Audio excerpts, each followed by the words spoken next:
오늘 제목이 참 재밌죠? 10대로 돌아간다면 무엇을 하시겠습니까? 제가 독서 코칭을 받으면서 이런 게 있어요. 후회하지 않은 삶을 살기 위해서 20대로 돌아간다면 가장 후회스러운 것이 뭐냐? 그러면서 20대로 돌아가면은 할 수 있는 것이 무엇인가라고 쭉 쓰는 그런 미션이 있습니다. 이제 거기에서 이제 또 제목을 잡은 거고요. 부제로는 내가 10대에 알았더라면 좋았을 재정 원리, 하나님 나라의 재정 원리에 대해서 이렇게 부제로 제가 놓았습니다. 오늘 10대에 알았으면 좋았을 재정 원리. 10대만 들으라는 메시지가 아니라는 거죠. 또 그래서 우리가 기준으로 할 때 10대에 들었다면은 이것을 미리 우리가 10대 때 알았다고 한다면은 좋았을 건데 오늘 10대들이 이 말씀을 듣고 있다고 한다면 정말 잘 들으시고요. 또 그 다음에 20대 이상 또 우리가 60대, 70대, 50대 분들도 잘 들으셔서 나도 적용할 뿐만 아니라 또 내 주위에 있는 사람들, 또 다음 세대에게, 또 우리 가까이 알고 있는 지인들에게 이것을 말하고 재정 원리에 대해서 꼭 나눠줄 수 있기를 바랍니다. 여러분 10대 때 뭘 배우셨습니까? 구구단, 국민교육헌장, 국회 맹세 외우는 거, 국민교육헌장 외우는 거, 10대 때 학교 준비물 제일 잘 챙겨가라. 지각하지 않도록 잘 가라. 신발 꺾어 신지 말아라. 약속 장소, 약속 시간 잘 지키고 가라. 이런 것들을 배웠을 것입니다. 물론 재정도 마찬가지죠. 이제 그런 것들을 배우니까 우리가 10대 때 방공에 대해서도 많이 우리가 교육을 받고 그래서 국가에 대한 어떤 의식 그런 것도 많이 우리가 배웠고, 그래서 그것이 배웠던 것들이 우리 스스로에게 문화가 됐죠. 그래서 국기를 보면서도 국가에 대한 어떤 의식을 우리가 갖게 되는 것이고, 또 여러 가지 우리가 초등학교 때, 국민학교 때 배웠던 그런 문화가 지금 또 우리 몸에 배워가지고 그런 것을 또 우리가 살게 되는 것이죠. 마찬가지로 이 재정도 마찬가지라는 거죠. 또 10대 때부터 이 성경에서 말하고 있는 그 원리와 문화대로 우리가 배웠다고 한다면은 지금도 우리가 이렇게 살고 있지는 않을 거라는 거죠. 따로 10대 때 우리가 배우고 그것이 문화가 됐다고 한다면 지금 우리가 배우지 않아도 그것은 우리 삶 속에 드러나게 되어 있고 나타나게 되는 것입니다. 아주 자연스럽게 문화가 됐을 거예요. 지금도 여전히. 그래서 10대, 20대, 30대, 40, 50, 60, 70대 이렇게 서로 가정에서 어울려 가지고 어떻게 거기에 대한 토의를 하고 이 재정에 대해서 어떻게 성경에서 말하고 있는지, 이 재정을 우리가 어떻게 관리를 해야 되고 주신 것들을 어떤 삶으로 우리가 살아야 될지 그걸 토의하고 그렇게 우리가 살 수가 있겠죠. 자연스럽게 이렇게 얘기를 할 수가 있을 거예요. 그렇지만은 그것이 준비가 안 됐기 때문에 우리가 지금 배워야 되는 것이고, 또 배웠다고 한다면은 다음 세대에게도 우리가 가르쳐줘야 될 그런 책임이 우리에게 있는 것입니다. 예수님도 10대 때 회당에 가서 랍비들과 하나님의 말씀을 토의하고 그런 것이, 유대인들은 아주 그것이 자연스러웠어요. 10대라고 한다면은 유대인들은 누구나 회당에 가서 랍비들과 하나님의 말씀을 나누고 사두개인들과 바리새인들과 함께 말씀을 나누고 그 말씀을 배우고 또 적용하는 그런 문화를 갖고 있었죠. 그래서 예수님도 10대 때 회당에 가서 말씀을 펴서 읽으시고 또 거기에 대해서 말씀을 해주시고 그런 것을 성경에서 우리가 볼 수가 있습니다. 그래서 그런 것들이 재정이나 뭐 경제나 관계나 또 여러 가지 문제에 있어서 이런 것들은 성경적인 문화이고 마땅한 가치였다는 거죠. 예수님도 그렇게 하셨으니까요. 그래서 그런 의미에서 오늘 그런 이 말씀을 제가 준비했습니다. 독서 코칭은 아까 말 독서 코칭을 제가 받으면서 10대로 돌아간다면 무엇을 하시겠습니까? 그럴 때 많이 생각했죠. 다른 분들은 기타를 배웠더라면 지금 송창식과 함께 열심히 일했을 것이다. 무슨 봉? 그 사람 세시봉의 멤버가 될 것이다. 그렇게 될 것이고 삼성에서 들어갔다고 한다면은 경제에 대해서 배웠다면은 삼성에서 지금도 이재용 그 부회장과 함께 일할 수 있을 것이다. 그런 것들을 많이 쓰고 그랬었어요. 많은 사람들이. 역시 저는 이 경제에 대해서 독서 코칭 경제에 대해서 배우면서 그걸 깨달았죠. 내가 10년 전에 할아버지가 강남에 그 땅을 사놨는데 그것을 물려받았는데 10년 전에는 불과 몇백 원 주고 강남에 땅을 샀는데 지금 3대에 걸쳐서 오니까 그것이 몇십억 몇백억이 됐더라. 이런 걸 알았다고 한다면 이런 성경 지명이 있어서 나도 강남에 땅 사놨었으면 지금 나도 부자였을 텐데. 우리들 부자이지만 그러나 일반적으로 강남에 살고 있는 건물을 몇 채 갖고 있는 그런 사람들과 우리가 좀 자연적으로는 다를 수가 있겠죠. 그래서 그런 거라는 거죠.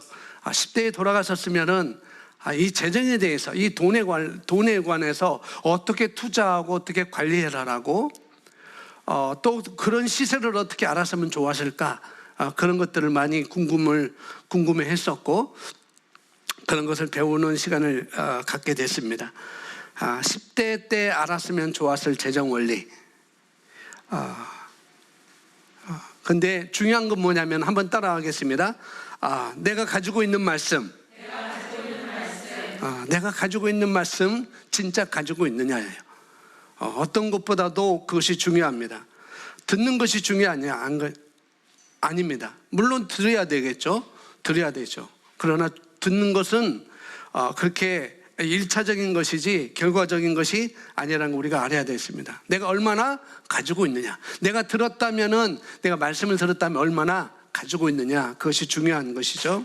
그리고 가진 것으로 내가 소화해서 내 입으로 선포하고 또 어떻게 살아가느냐, 이것이 더 중요합니다. 우리가 그게 되지 않으면 한낱 정보밖에 되지 않습니다. 1년 52주 104번, 많게는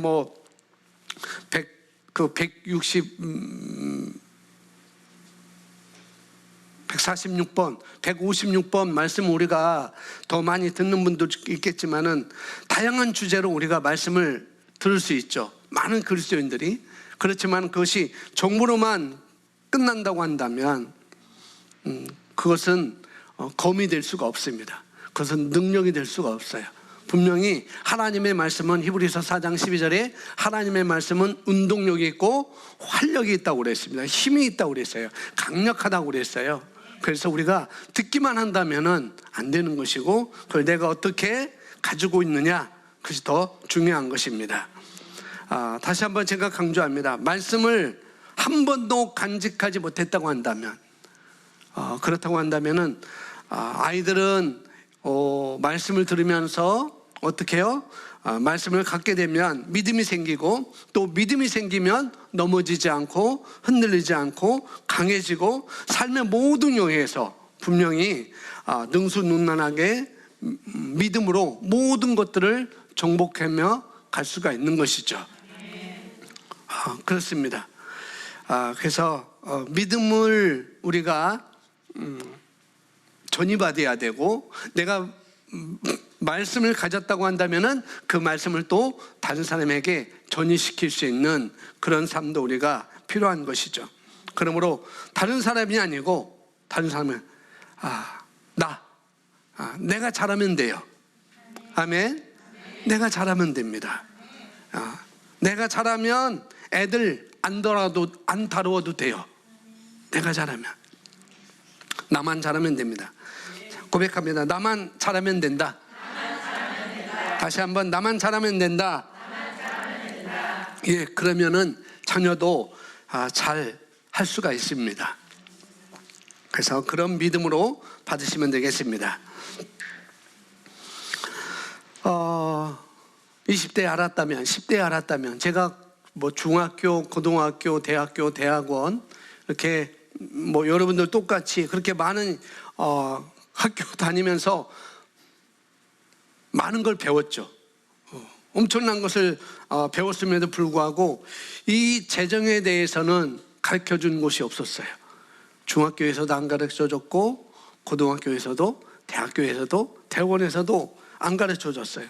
뭐 학교를 입학하거나, 뭐 고등학교 입학하거나, 졸업하거나, 대학교 가거나, 대학원 가거나 가봤지만 많은 것을 배웠지만은 정작 졸업하고 사회 현장에 나오면은 어떤 사람과의 관계를 어떻게 해야 되는지, 이 재정 관리를 어떻게 해야 되는지, 뭐 이런 부분에서는 배우지를 못했죠. 그래서 많은 뭐 인류대학, 스카이대학을 나왔다 할지라도 이런 걸 배움을 갖지 못한 이들이 연수원 가서 도종학차하고 3개월 만에 회사를, 그 좋은 회사도 많은 사람들이 바라는 그런 S기업, L기업, 그런 H기업 그런 데 가도 3개월에 못 버티고 나오는 청년들이 많다고 하잖아요. 왜? 그런 걸 배우지 않았기 때문에.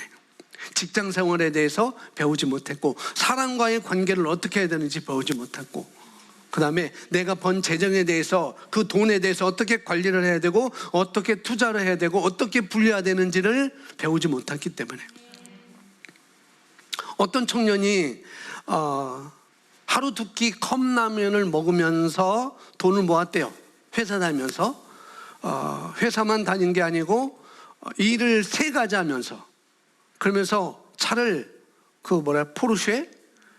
포르쉐를 그 위 천장이 없는 거, 그걸 구입하고 타고 다녔는데 6개월 만에 쫄딱 망하게 된 거죠. 그런 거라는 거죠. 그냥 한순간에 즐기기 위한 그런 거.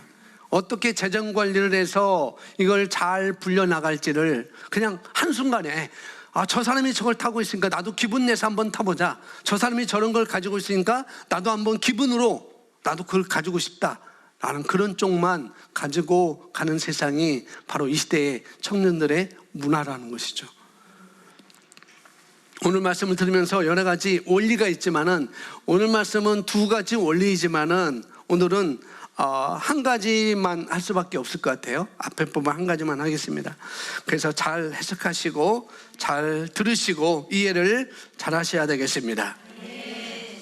보시면은 돈의 개념은 10대 때, 아니 7세, 8세 때부터, 더 빠르면은 6세 때부터 배우게 된다는 거예요. 이 돈에 대해서 개념.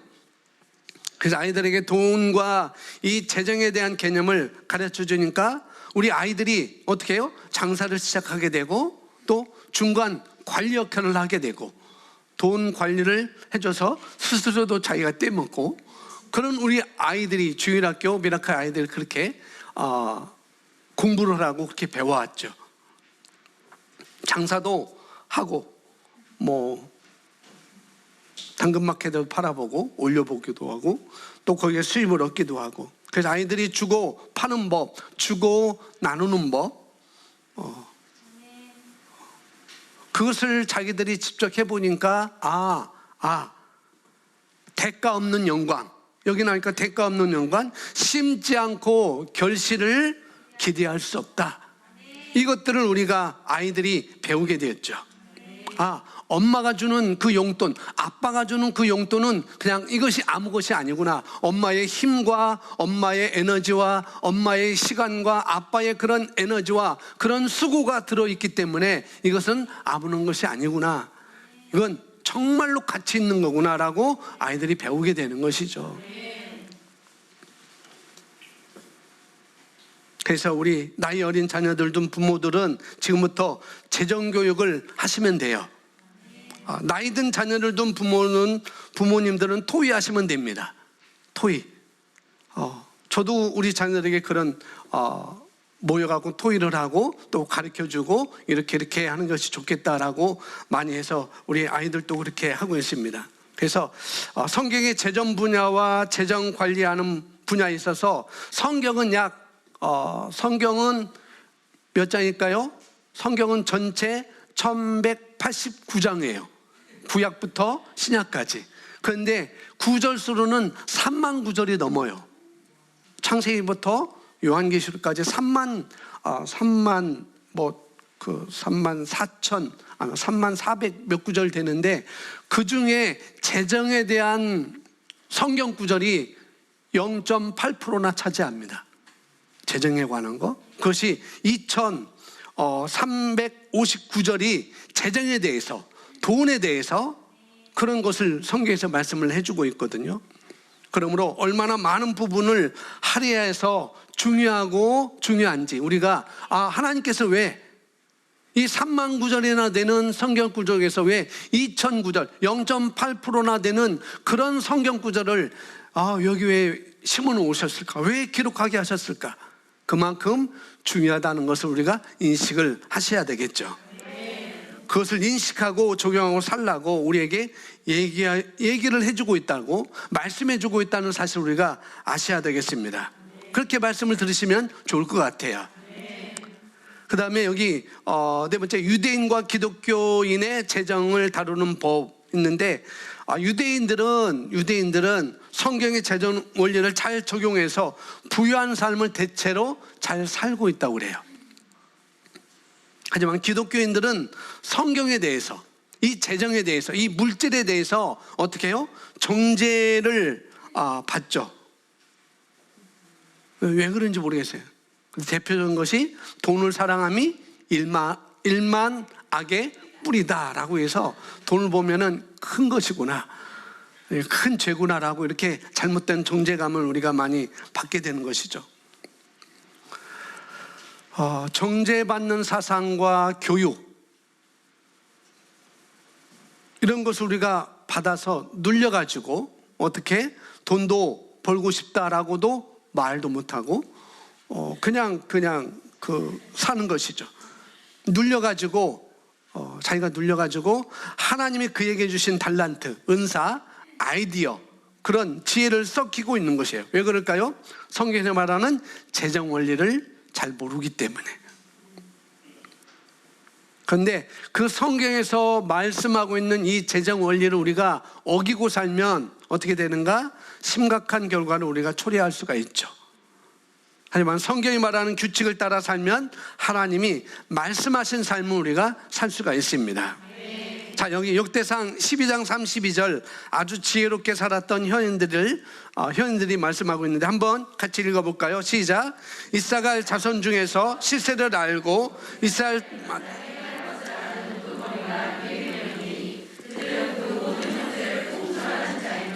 아멘. 이사갈 자손들의 시세를, 이사갈 자손들은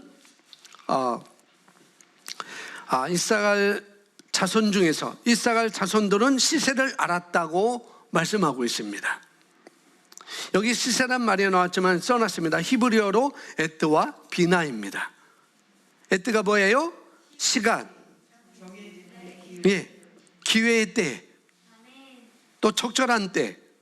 근데 비나가 뭐냐면 그걸 볼 수 있는 이해력, 통찰력을 얘기합니다. 그러니까 이 시기 가운데, 지금 내가 살고 있는 시기 가운데 뭐예요? 적절한 때를 분별할 수 있는 통찰력. 이 시기 가운데, 이 시대 가운데 어떻게 우리가 말씀의 원리를 따라 적용하고 취할 것인지 아는 우리 그리스도인들의 분별력. 그것이 바로 여기서 말하는 시세라는 거예요. 우리는 21세기를 지금 살고 있습니다. 자본주의 사회에 우리가 살고 있어요. 마지막 때를 우리가 살고 있습니다.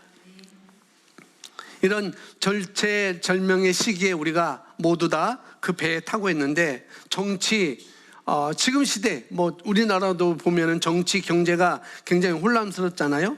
뭐 백신 때문에 사람들이 죽어 나가기도 하고 또 효과적인 백신의 영향을 또 받기도 하고 그렇습니다. 그런데 어떤 사람은 두려워하기도 하고 어떤 사람은 부작용으로 죽기도 합니다. 이 모든 일어나는 상황들에 대해서 그리스도인들은 성령 안에서 깨어서 기도하면서 볼 수 있는 관찰력, 직관력, 통찰력을 우리가 가져야 되겠습니다. 한번 고백합니다. 믿음. 생각하는 능력, 분별력. 이것을 우리가 가지셔야 돼요. 그리스도인들은 생각하는 자입니다. 말씀을 헤아리는 자예요. 그 말씀이 그러한가 하여 분별하고 연구하는 자들입니다. 우리가 바로 그런 자들이에요. 누구의 말을 그대로 듣지 마시고 방송의 말을 그대로 듣지 마시고 그 분야의 전문가가 말한 말을 우리가 들을 수 있어야 됩니다. 그리고 그 분야의 전문가가 말하는 소리를 우리가 듣고 그 사람이 신실한 아주 그리스도인인지를 우리가 또 봐야 되는 것이죠. 내 건강에 내 몸의 책임은 누가 져야 돼요? 내가 져야 돼요. 저희 몸은 제가 져야 되고 집사님의 몸은 집사님이 져야 되는 것이고 다 그렇습니다. 내가 가지고 있는 재물은 누가 관리를 해야 될까요? 내가 해야 됩니다. 누가 해주는 게 아니에요. 내가 공부하고 내가 분별하고 내가 선택하는 것입니다. 우리 10대 청소년들, 20대 청년들 듣는지 모르지만 금세 우리 10대는 20대 돼요. 20대는 금방 30대가 옵니다. 보세요. 벌써 어제가 1월인 것 같은데 12월 첫째 주가 이렇게 불쑥 왔잖아요. 30대는 금방 40대, 40대는 금방 60대가 와요. 50대가 안 와요. 60대가 와요. 그렇게 빠르다는 거예요. 50대가 왔으면 좋겠는데 40대는 금방 60대로 뛰어듭니다. 금방 옵니다. 그러니 우리가 잘 아셔야 되겠습니다. 그렇게 시간이 빨리 지나가는 거예요. 2021년이 이렇게 시간이 빨리 지나왔듯이 그래서 시간은 이렇게 빨리 지나가기 때문에 우리가 세월을 아껴서 우리가 하나님의 말씀의 원리대로 살아가셔야 됩니다. 아멘. 그리고 오늘 첫 번째 원리만 우리가 함께 배우도록 하겠습니다. 첫 번째는 뭐예요? 첫 번째는 남기는 거예요. 내 것이 아니기 때문에. 따라서 합니다. 남기자. 장사여 남기라. 이게 첫 번째 원리입니다. 10대에 알았으면 좋았을 재정 원리. 이게 첫 번째 원리라는 거예요. 지금 내가 알아야 될 또 재정 원리도 이것입니다. 그래서 마태복음 25장 달란트 비유를 제가 써놨는데 14절부터 흠정역 버전으로 우리가 써놨습니다. 함께 읽습니다. 14절 시작.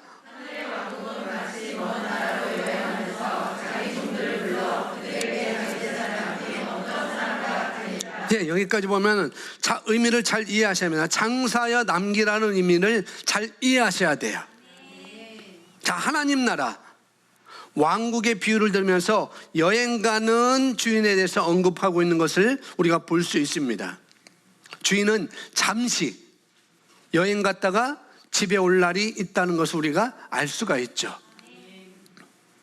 자, 주님은 우리에게 달란트, 은사, 재물, 재능, 건강, 지혜를 맡기고 그것에 대해서 반드시 여행 갔기 때문에 잠시 떠났기 때문에 뭐예요? 온다라는 것을 우리가 믿으셔야 됩니다. 아멘. 그리고 떠날 때 그분이 그냥 가시지 않고 종들을 불러 그에게 누구의 재산? 그분의 재산, 그의 주인의 재산, 그러니까 종들의 것이 아니라는 것이죠. 종들의 것이 아니에요. 그러니까 우리도 우리 것이 아니라는 것을 아셔야 됩니다. 이 모든 것들이 하나님의 거라는 것이죠. 그래서 자기 재산을 맡기고 갔다라고 말씀하고 있습니다. 여러분, 왜 5달란트, 2달란트, 1달란트를 주인이 맡기고 갔을까? 뭐 성경이 지금 얘기했으니까 다 알 거예요. 그러나 다 물어보면 각기 다 다른 말을 할 거예요. 왜 남기고 갔을까요? 왜 맡기고 갔을까요? 라고 한다면 여러 가지 얘기가 있겠죠. 왜 맡기고 갔을까? 나에게 왜 이 재능을, 나에게 왜 이 은사를, 왜 나에게 이 달란트를, 이 재물을, 이 지혜를, 나에게 왜 이 자녀를 나에게 맡기고 가셨을까? 우리 스스로 답할 수 있어야 됩니다. 왜 맡기고 갔을까요? 주인이 여러분에게, 예수님은 30년 동안 사업을 하셨어요. 아빠의 사업을 예수님은 물려받았습니다. 놀고 먹지 않았습니다. 그리고 30년이 지난 다음에 3년 반 동안 이제는 하나님의 일을 하시다가 예수님은 가셨습니다. 사도 바울 역시 그냥 하나님의 일을 하는데, 선교 사역을 하는데 그냥 입 벌리고 감 떨어져라 라고만 하셨던 분이 아니에요. 뭐예요? 자기의 천막을 깃는 그 일을 통해서 자기 사역의 재정을 보충하는 그런 사람이었습니다. 성경에 사람들은 물론 예수님, 사도 바울, 또 누굴까요? 요셉은 노예로 팔려갔지만 열심히 일해서 시대를 분별하고 시기를 통찰해서 그 애굽 땅에 7년의 풍년을 가져오고 또 7년의 흉년을 준비하는 사람으로 살았습니다. 요셉에게 왜 그 자리를 맡겼을까? 노예로 갔지만. 왜 사도 바울에게 그 직분을 맡겼을까? 왜 우리에게 이 직분을 맡기시고 왜 우리에게 이런 일을 맡기셨을까? 나에게 왜 이런 사업을 하도록 하셨을까? 나에게 왜 이 직장을 가도록 하셨을까?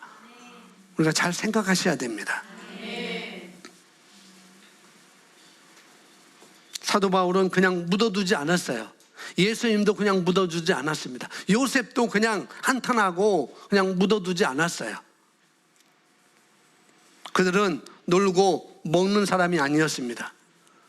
그들은 장사였고 일하였고 계획을 세웠고 부지런했고 남기는 인생을 살았습니다.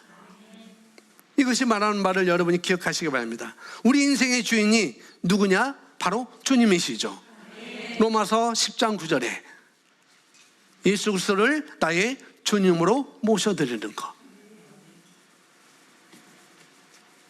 내 모든 삶의 모든 영역에 하나님과 하나님의 말씀을 따라 내가 선택하고 살겠습니다라고 고백하는 것이 바로 우리의 믿음의 고백. 로마서 10장 9절 10절 말씀인 것이죠. 재물도 마찬가지라는 거예요. 많은 그리스도인들이 오해를 하고 있습니다. 그냥 입 열고 감나무 밑에 누워가지고 어떻게 해요? 입을 열리고 기다리고 있어요. 저 감은 언제 떨어지나?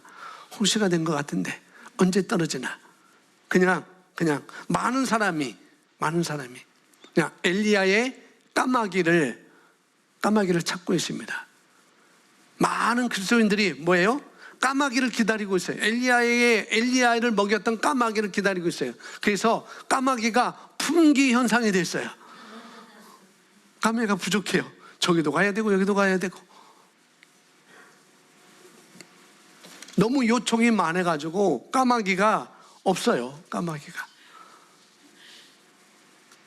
지금 만나와 메추라기가 비상식량인데 이 평상 우리가 비상식량을 먹고 살 수가 없는 거잖아요. 그죠? 저희 집도 배낭이 4개 있어요. 각자. 어떤 상황이 일어나면은 어디로 모여라. 이 배낭을 메고, 그래서 그 배낭 속에 3일치의 식량과 물과 여러 가지 비상 랜턴, 초 그런 거 다 들어있어요. 제일 무거운 것이 제 거 제일 무거워요. 제일 가벼운 것은 제 아내 거. 제가 대신 지금. 그런데 그 비상식량만 어떻게 우리가 먹고 살 수 있을까요? 아니라는 거죠. 우리 그리스도인들의 믿음을 언제 발휘합니까? 내 믿음을 언제 발휘합니까? 언제 일하십니까? 근데 이상한 이론, 이상한 그런 말씀을 너무 지나치게 우리가 붙들어가지고, 뭐 우리 성도들은 그렇지 않아요? 그런데 대부분 내가 해야 될 일은 하지 않고 그냥 감나무 밑에 앉아서 감나무 떨어져라, 감이나 떨어져라 라고 그렇게 하고 있는 거예요. 그럼 어떻게 해요? 1달란트 받았던 사람과 똑같이 기수할 날이 온다는 것이죠. 성경은 그 이야기를 계속해요. 마태복음 24장, 25장, 26장, 27장 읽어보시면 언제 무슨 시기에 어떤 문맥 가운데 이 달란트 메시지가 나왔는지 그것을 우리에게 알려줍니다. 24장과 26장 그 사이에 25장이 있어요. 첫 번째는 열처녀 비유가 나오고 두 번째는 달란트 비유가 나오죠. 뭐냐면은 마지막 때에 대해서 이야기를 하고 있는 거예요. 자, 마태복음 24장 44절 말씀 있는데요. 44절 함께 있습니다. 시작.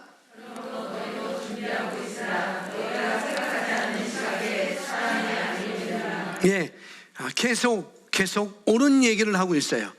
그리고 얘기합니다. 45절에 그런즉 자기 주인으로부터 그의 집안 사람들을 넘겨받아 다스리며 제때에 그들에게 양식을 나누어 줄 신실하고 지혜로운 종이 누구냐. 자, 이런 종을 주님께서 기뻐하신다는 것을 얘기하고 있고 47절의 결과도 말씀하고 있습니다. 왜 자꾸 맡기고 하셨는지 말씀하고 있는 거예요. 왜 맡기고 가셨지? 왜 맡기고 가셨지? 47절 있습니다. 시작. 진실로 내가 너에게 이르노니 주인이 그를 자기의 모든 재산을 맡을 치리자로 삼으리라. 아멘.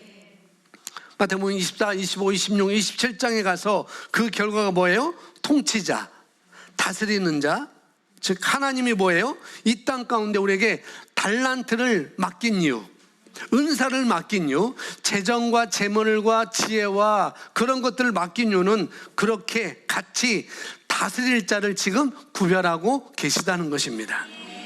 그런 시간이라는 거예요. 지금 내가 이 시기에 살고 있는데 왜 사느냐? 하나님께서 나를 구별하고 계시는구나. 함께 다스리기 위하도록 준비하는 시간이에요. 그런데 그날과 그 시는 모른다, 안다? 몰라요. 우리는 오직 주님만 아십니다. 언제 오시는지 우리 주님만 알아요. 그런데 주님이 오실까요? 안 오실까요? 오셔요. 알지 못하지만 그분은 오십니다. 그래서 우리 청년들 미안하지만 시집장가 가기 전에 오실 수도 있어요. 그럴 수 있습니다. 자, 마찬가지예요. 오늘 25장에 나와요. 그 앞에 열처녀 비유가 나옵니다. 5처녀는 들어가고 5처녀는 못 들어갔어요. 그리고 오늘 달란트 비유가 그 다음에 나오는 것이죠. 자, 25장 15절에 문맥을 생각하면서 한번 읽어보겠습니다. 그가 시작. 그가 하나에게는 5달란트를, 다른 하나에게는 2달란트를, 다른 하나에게는 1달란트를 주되 각 사람에게 그의 개별적인 능력을 따라 주고 즉시 여행길을 떠나니라. 아멘. 자, 왜 그 소유물을 맡겼어요?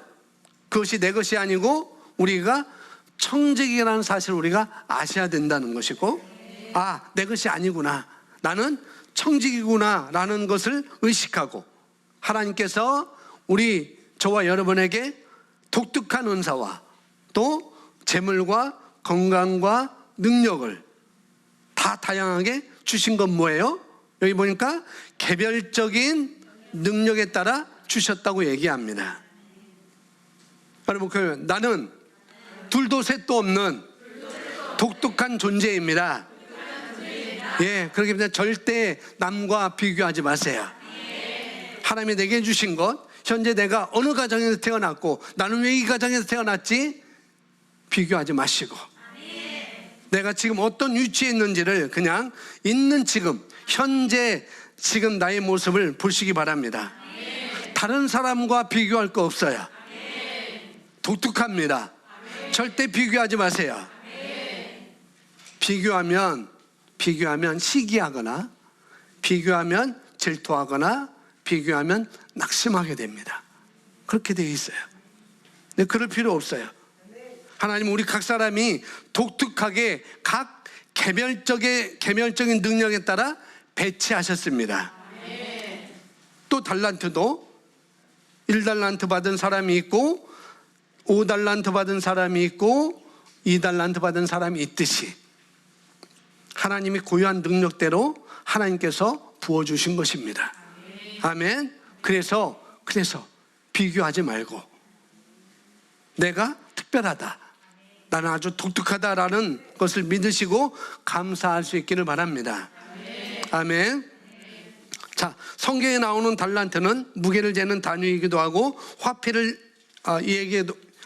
얘기하기도 합니다. 1달란트, 달란트가 상당히 무거워요. 한 달란트가 상당히 무거운데 엄청나게 무거운데 거의 30kg 넘는 말도 있어요.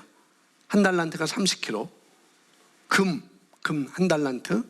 이 한 달란트가 그냥 당시 화폐 기준이지만은 6천 데나리온이라고 말합니다. 이 6천 데나리온이 한 데나리온이 하루의 품삯이잖아요.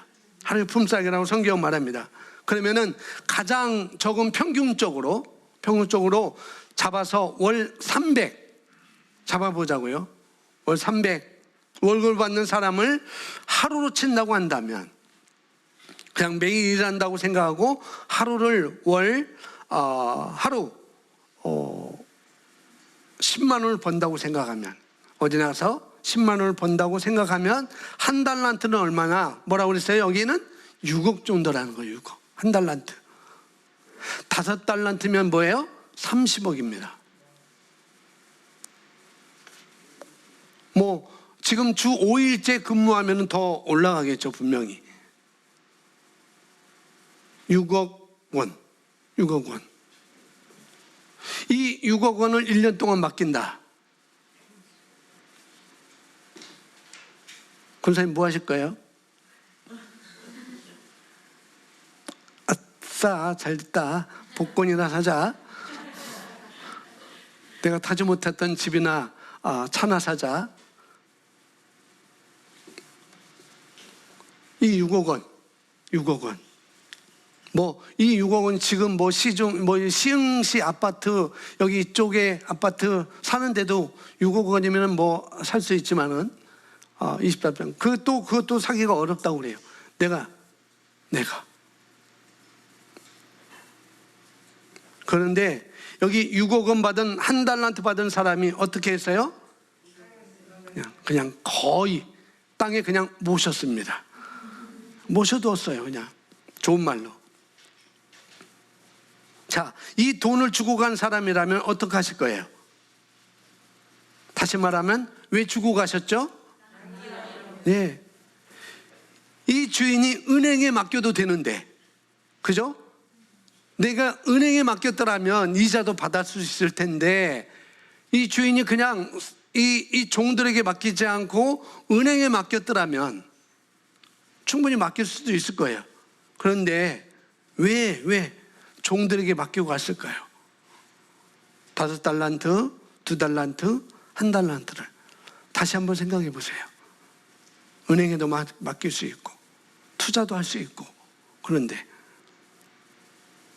왜 그들이 책임지고 선택할 수 있는 자유의지를 주면서까지 왜 그들에게 이 달란트를 주고 갔을까? 쉽게 생각하시면 됩니다. 장사하여 투자하고 이윤을 남기도록 주인이 주고 간 것입니다. 아멘.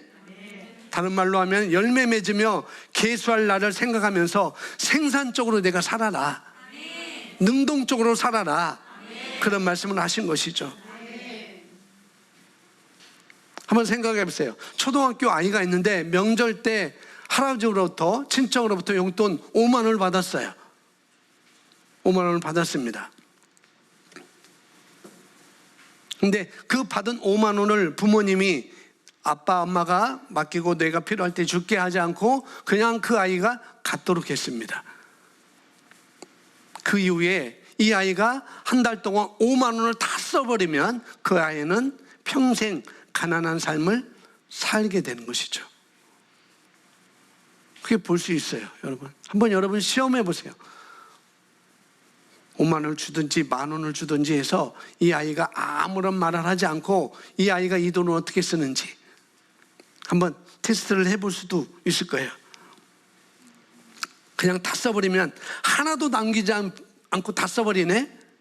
그러면은 평생 가난하게 살 습관을 지금도 그 아이는 배우고 있는 거라는 거죠.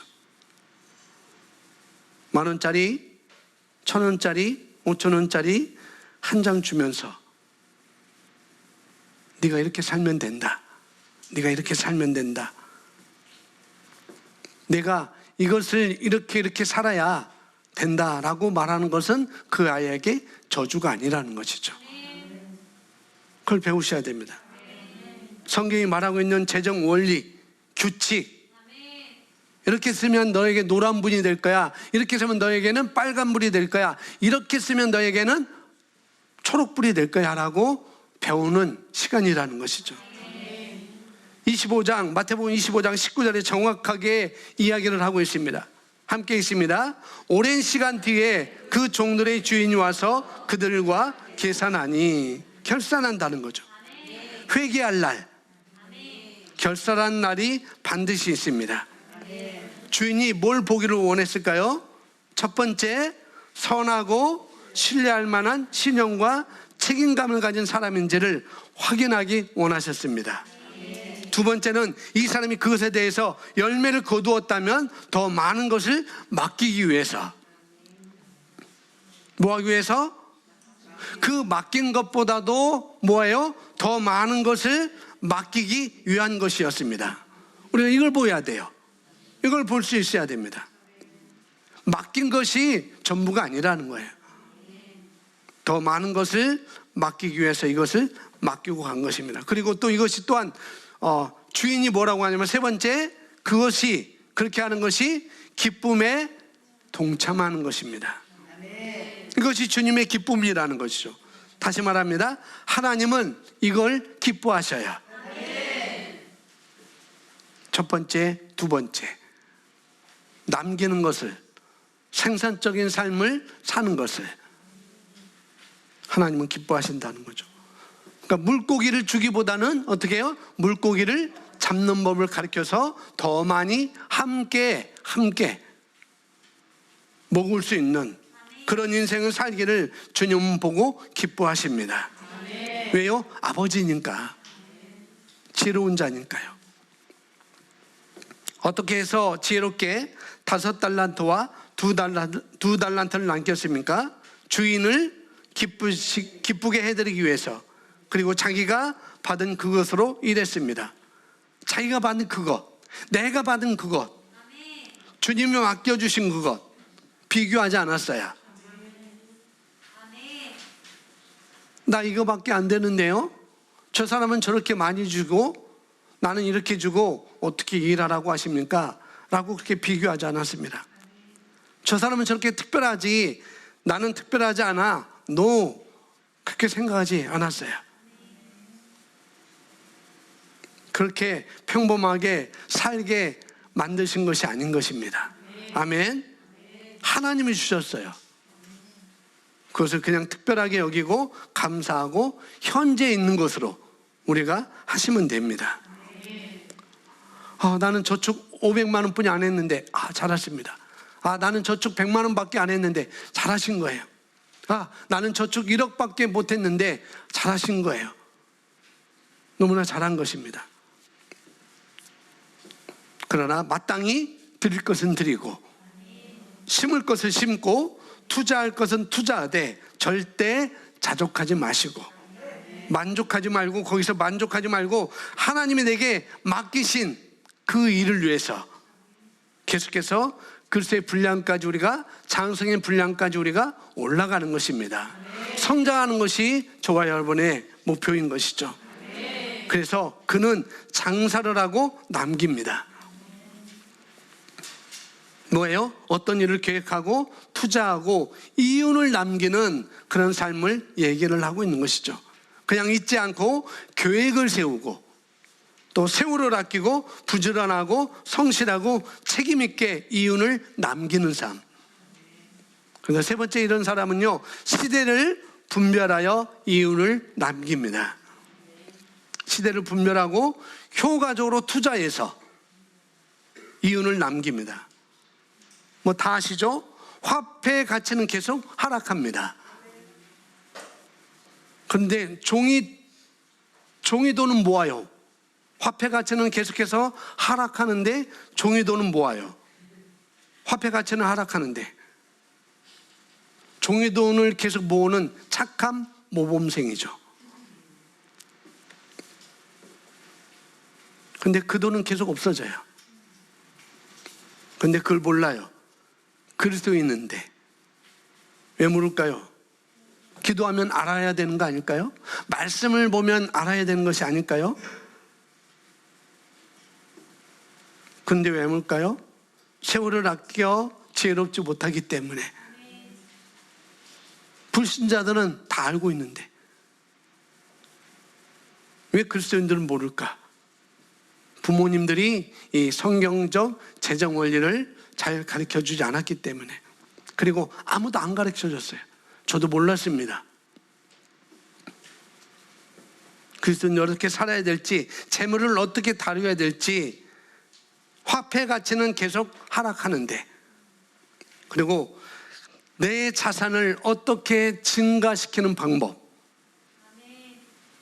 세상 사람들은 배워서 이걸 알고 그대로 살고 있는데 우리가 놓치고 있는 것, 오늘 성경이 우리에게 말씀해 주고 있습니다. 세상 사람들에게 배우라고 성경도 말씀해 주고 있어요.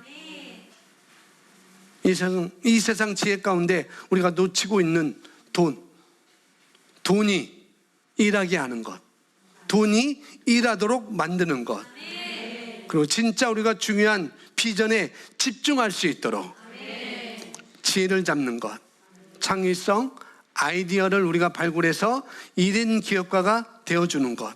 그래서 수많은 사람들의 고용해서 창출하고 더 많은 사람들이 인생의 지혜를 가르쳐 줄 수 있는 그런 안전지대를 탈출하여서 하나님이 기뻐하신 뜻을 더 풍성히 행할 수 있는 그런 자리로 그런 사람으로 나아갈 수 있도록 우리 주님이 우리에게 맡기셨습니다. 이걸 우리에게 알려주기 위해서 비유로 말씀하신 거라는 거예요. 다른 많은 달란트가 있지만 오늘 재정 분야에 대해서 이야기를 하고 있는 것입니다. 자, 다시 마태복음 25장 20절 다시 한번 읽어보겠습니다. 시작. 이에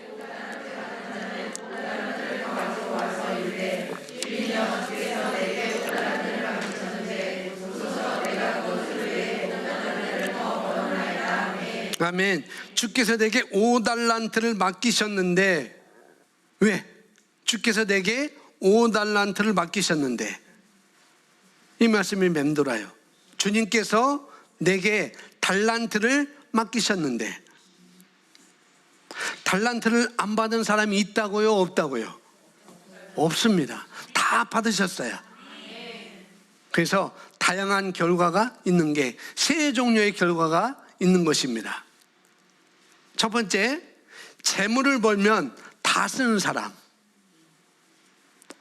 할아버지한테 용돈 5만 원을 벌었는데 한 달 만에 다 쓰는 사람. 이 사람이 뭐예요? 마이너스 인생이라는 거예요. 그런 마이너스 인생이 있습니다. 이 사람은 다 써요. 노세, 젊어서 노세. 버는 대로 다 썼어요. 그냥 쪽쪽 다 써요. 남는 게 없어요. 그럼 여기서 부족해가지고 뭐 하느냐? 카드를 만들면 됩니다. 카드를 만들어 쓰면 됩니다. 한 달에 다 못 갚는다고요? 리볼링 하면 됩니다 라고 말하는 거죠. 카드까지 끌어서 씁니다, 이 사람은. 그리고 다음 달 수입이 들어오면은 어떻게 해요? 카드 값으로 다 또 나가버려요. 버는 쪽쪽. 그럼 어떻게? 또 빌려야 되죠. 살아야 되니까. 여러분, 카드는 뭐예요? 빚입니다. 빚. 그래서 제가 하나님의 말씀, 이 진리를 알고 난 다음에 긴축을 하면서 가장 먼저 카드를 안 쓰는 것을 선택했어요. 제 친구들을 만나면은 그런 얘기를 했어요. 카드 한도가 많은 것을 자랑했어요. 너 카드 한도 얼마냐? 뭐 1억이야? 5천이야? 그런 거 자랑했어요. 그만큼 신용이 좋다는 것도 있고, 그만큼 뭐 들고 이렇게 했다는 거겠죠. 근데 카드 한도가 많으면은 마음대로 쓸 수 있잖아요. 그래서 저희는 카드 한도를 줄이기 시작했습니다. 그래서 지금 카드 한도는 우리 쓸 수 있는 것은 100만 원 이내, 70만 원 이내 이렇게 한도를 다 줄였어요. 그리고 안 쓰는 것은 다 예전에 드렸죠. 냉동실에 얼려놓으라고. 깨질 수 없도록. 그래서 무턱대고 카드를 자르기도 했어요. 근데 무턱대고 자르면 또 안 돼요. 계획을 세우시고 자르셔야 됩니다. 아멘. 작정을 안 하면 힘들어요, 여러분들이. 카드를 자르는 게 믿음입니다. 저는 그렇게 봐요. 계속 빚으로 살 것 같으면 괜찮지만 마이너스로 인생으로 난 계속 살겠습니다 라고 하는 사람은 카드 자르지 않으셔도 돼요. 그리고 한도 줄이지 않으셔도 돼요. 계속 한도 늘리세요. 그러면은 마이너스 인생으로 사는 것입니다. 그렇게 작정하는 거예요. 한도 줄이시고 신용카드가 아닌 체크카드로 바꿔 쓰시고. 자, 두 번째. 첫 번째는 버는 쪽쪽 다 쓰는 사람, 마이너스 인생. 두 번째는 뭐예요? 모아두는 사람입니다. 이 사람은 플러스 인생입니다. 이 사람은 저축합니다. 버는 대로 저축하고 종이돈을 챙겨요. 그런데 종이돈은 종이일 뿐이에요. 화폐 가치는 하락합니다. 우리 아이들 초등학교 때만 해도 저축을 하도록 했어요. 그래서 저축 돈을 다 만들었습니다. 물론 그 돈은 다 제가 썼지만. 우리 아들이 화나가지고 그랬는데, 근데 중학교 이후로는 안 가르쳐줘요. 고등학교도 안 가르쳐줘요.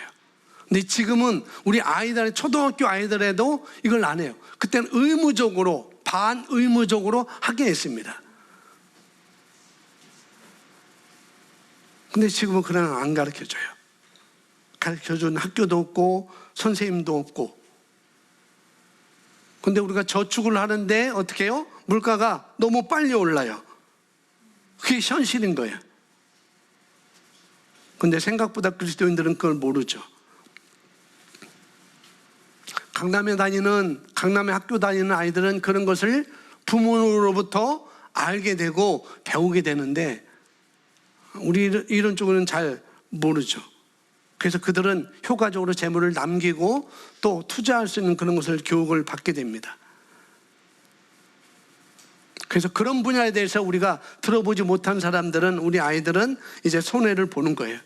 종이만 쌓고 쌓는 것이죠. 그러니까 저축은 했는데 물가가 올라가니까 갈수록 자산 가치는 떨어지게 되는 것이죠. 자, 세 번째는 뭐예요? 함께 있습니다. 시작. 배가하는 사람. 그 사람은 곱하기 인생입니다. 이 배가하는 사람은 지혜가 있습니다. 시세를 알아요.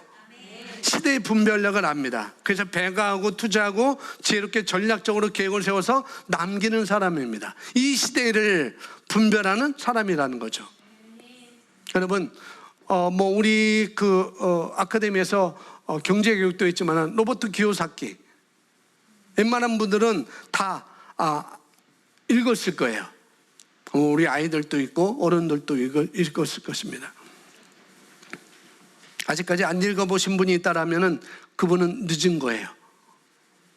얼마나 재정에 대한 책도 지금 많이 나왔습니까? 서점에 가보세요. 뭐 부에 대해서, 부동산에 대해서, 뭐 주식에 대해서 뭐 쌓이고 쌓였습니다. 지금 난리예요. 주식도 날리고 코인도 날리고 코로나도 날리고 다 난리예요. 여러 가지가 난리인데 왜 세상 사람들 그렇게 열을 내고 책을 사고 공부하고 이렇게 힘들어할까? 왜 고민이 안 될까요? 우리는 저 사람도 무엇 때문에 왜 저렇게 열을 내고 저렇게 공부하는 거지? 우리는 말씀 안에서 시세를 알고 지혜롭게 어떻게 돌아가는지 분별할 줄 알아야 됩니다. 뭐 백신 때문에 세상이 어려워지면 백신이 왜 어지러운 것인지, 왜 어지럽지? 왜 이 백신 때문에 이렇게 논란이 일어나고 그러지? 왜 사람들은 죽어나가지? 왜 힘들어하는 거지? 라고 우리가 공부를 하셔야 돼요. 공부를 하는데 한쪽만 하지 말고 정반 우리가 공부해야 됩니다. 이쪽 의견도 들어보고 저쪽 의견도 들어보고. 왜? 내 몸이니까. 내 몸이니까. 하나님이 내게 맡기신 재물이니까. 나중에 하나님이 나한테 묻거든요. 네 몸 어떻게 관리했냐? 네 몸 하나님의 성전이다. 네 재물은 내가 너에게 맡긴 것이 아니야? 재물은 어떻게 해요? 장사해서 어떻게 이윤을 남겼냐고 반드시 계산할 날이 오고 있다는 것이죠. 주님이 오실까요? 안 오실까요? 반드시 오십니다. 그렇기 때문에 오늘 메시지가 우리에게 중요한 거예요. 깨어 있으라. 마지막 날을 우리가 살고 있기 때문에 1,000만 원을 주었다 1년에 얼마를 남길 것이냐? 어떻게 남기겠습니까? 어떻게 남길 때 성경적 재정 원리를 따라 어떻게 해야 될지를 우리가 저와 여러분이 해답을 가지고 있어야 됩니다. 아멘.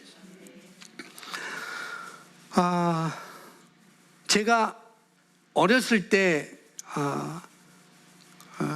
75년도에 그 라면이 25원인가 35원이었어요. 그래서 명절 때 먹을 수 있는 것이 라면이었어요.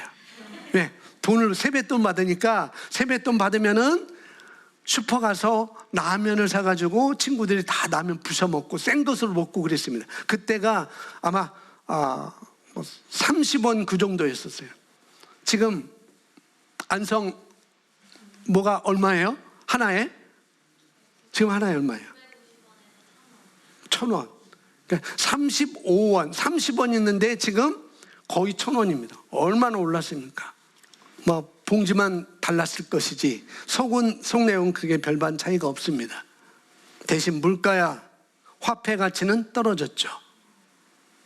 화폐 가치가 떨어졌다는 말은 비싸졌다는 말이에요. 30원에서 1,000원 가까이 됐다는 것은 화폐의 가치가 떨어졌다는 의미입니다. 그래서 계속 부동산은 계속 올라가고 여러분이 가지고 있는 자산들은 올라가는 거죠. 화폐는 떨어지지만 다른 말로 돈 10,000원의 가치가 떨어졌다는 거예요. 뭐 이것은 경제활동하는 모든 분들은 다 아는 이야기입니다. 그렇습니다. 따라합니다. 말씀은 삶은 영적인 것이다. 예, 삶 자체가 영적인 것은 성경에서 다 이야기하고 있습니다. 지혜를 얻어야 됩니다. 우리가 말씀대로 어떻게 할 것인지 지혜를 얻으셔야 돼요. 자, 누가복음 16장 보겠습니다. 16장 9절 주님께서 말씀하셨습니다. 시작.